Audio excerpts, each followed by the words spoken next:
احنا هنعمل وجبة لفلسطين ولا قلنا بماذا؟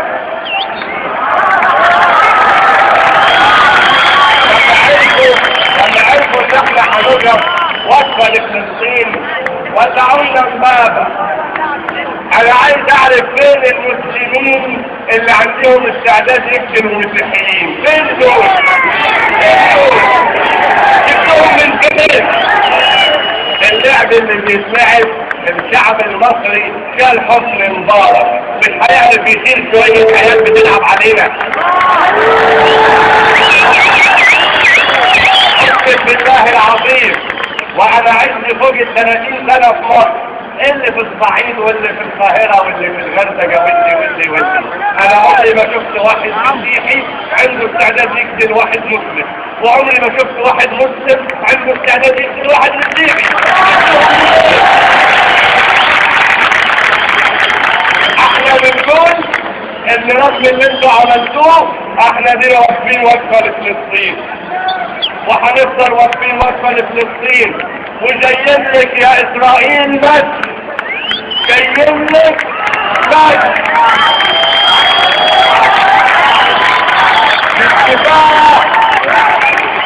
مش كفاية طياراتكم، مش كفاية والمدافع، مش كفاية والحرايق والدمار والجنابل والحصار والدموع في عيون صغار والجناين في الجمال، مش كفاية ومش كفاية. لو عايزيني مرة أفضح غيروني، شوفوا يمكن لو ده ينفع، بدلوني واما ما تلاقوليش طريقة واجهوا مرة الحقيقة. واجروا من قرآني آية، اجروا من قرآني آية تفهموا أصل الحكاية.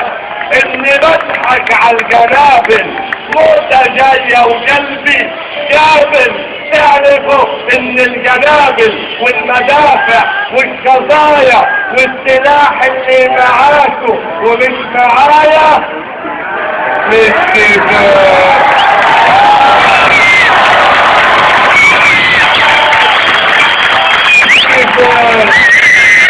لو قلتولي 1000 مرة ومش كفاية، غصب عنكم بلادي حرة، وللنهاية كلمة بكتبها بدماية للي يستشهد ورايا ان زمن الجنة دي لو حياتك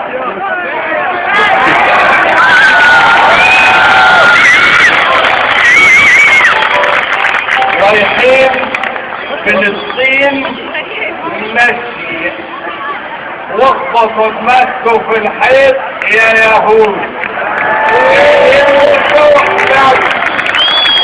اتشرفت بيكم يا شباب، البركة فيكم، البركة فيكم.